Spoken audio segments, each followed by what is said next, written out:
Just under 32 minutes remaining, and there is the lineup for this one. Matt Wilkinson, all eyes are on him. We've just seen Gabriel Medina and John Florence earn comfortable victories in the first round, many of the world's best. This is Bruno now, this one during the break, always finds the barrel. And lets go of a little carve there to add some extra points. Ducks back into the pit almost for a moment there, but climbs out on the closeout. Yeah, Bruno, very familiar. You know, not only is he a charger and known to be a performer out here when it's big, but very skilled in medium to small size Teahupo'o as well. And as you mentioned, proven winner here. That is big for a wild card to win any CT. So he's in a pretty small group there to be able to claim that. Also comfortable on the open face, kind of missing that carve a little bit, but you know, he can rip into some big moves. But what's more important for Bruno is he has such a good beat on this lineup. Like the fact that there is no strategy for John. As we see Matt Wilkinson getting things started here. That wave opened up nicely for him. Matt just squeezes in a turn as well. You know, look uncomfortable, but for John, just extremely at home. Well, here at Teahupo'o over Shallow Reef, as we see Matty Wilkinson, first wave. It's going to be a small score, Ronnie. Just a little head dip barrel and a cutback. So interesting choice of waves there for Matty Wilkinson. He did not have priority, shared priority with Stewie Kennedy. So now he left Stewie out there, who's in a position maybe to get the biggest score so far. Bruno, you know, just an okay score there with the 5.67. Northern New South Wales, Australia. Swings late on this one, grabs that rail, locked in there. Didn't have a lot of speed as he looked to set his line to the exit, and as a result, he won't come out. Thank you, Pete. Pete Mel with Oki out there, and Bruno Santos in the tube at the moment, finding his way out. Looking to back up his 5.67 from earlier. Nice carve, finishes it with a little floating re-entry on the inside. He's got the best wave of the heat right now, but we're still waiting for that first obvious barrel. Here's Stu Kennedy grabbing rail and stalling. That wave opened up for a moment. Wasn't a deep barrel. Little slice, he'll kick out. Just over 18 minutes to go. We're just really waiting for that first big score. Nice easy roll in here.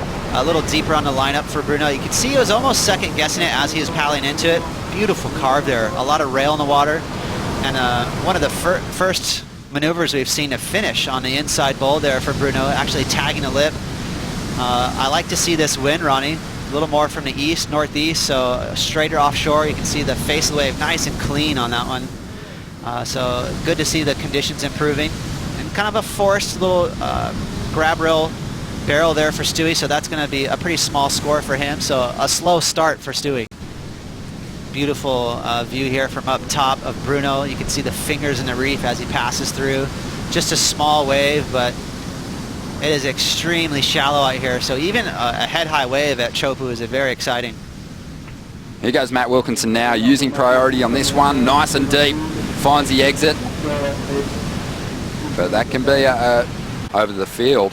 Suddenly he's in a position where if he lets it go now and someone else wins the world title, it's going to feel like a big opportunity lost. Right now we've got Stu Kennedy locking into a nice barrel. This might just be the best wave of this heat so far. Nice style. I thought he looked pretty sharp in Fiji despite an early round loss there. I agree with you. You know, I saw a handful of free surfs in Fiji and he was ripping out there. I also like the equipment he uses in these types of waves. Those Daniel Thompson boards, very knifey, kind of shorter boards that fit in these really square pockets. Let's see how deep he gets there. Pretty good technique, dragging that front knee in, trying to slow down. And that wave a little bit almondy, not a wide open barrel, so he had to kind of squeeze through the exit. That's never cool as a surfer. You know, you want those things to stay wide open. It's much more impressive. He's forcing the issue with Bruno here at the moment. Bruno having a good look at this one. He is deep, right where he wants to be. He takes off. And he gets covered, but he's not right back behind the curtain. And there is a chance that wave won't factor into the heat. Probably the best opportunity to get a big number up as we see Wilco now looking to respond. Chasing a 6.27. Finds the exit, priority in the back of his mind as he kicks out.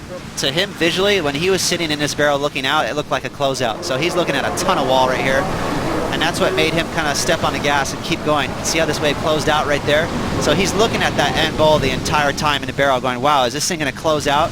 So the mistake that Bruno made is not stalling. Had he gotten deeper at the first third of that barrel, he would have got some big points. So a bit of a mistake for Bruno. From the channel angle, you're thinking perfect score all day long. You see it from the judge's perspective, and you know that it isn't going to be that monster number.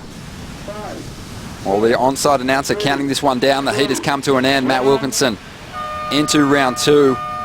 Bruno continues his giant killing ways here at stop number 7, directly through to the 3rd round.